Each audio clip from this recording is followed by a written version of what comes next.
नमस्कार, आपण पाहतात युगांधर महाराष्ट्र न्यूज. पाहुयाच्या काही ठळक घडामोडी. बातमी उल्हासनगर येथून आहे.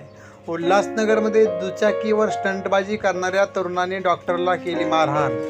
कॅम्प क्रमांक 5 मधील एका रस्त्यावर दुचाकीची स्टंटबाजी करणाऱ्या तरुणांना हटकल्याने डॉक्टरच्या घरी जाऊन मारहाण करण्यात आली आहे. 10 ते 15 जणांच्या टोळक्याने ही मारहाण केली आहे.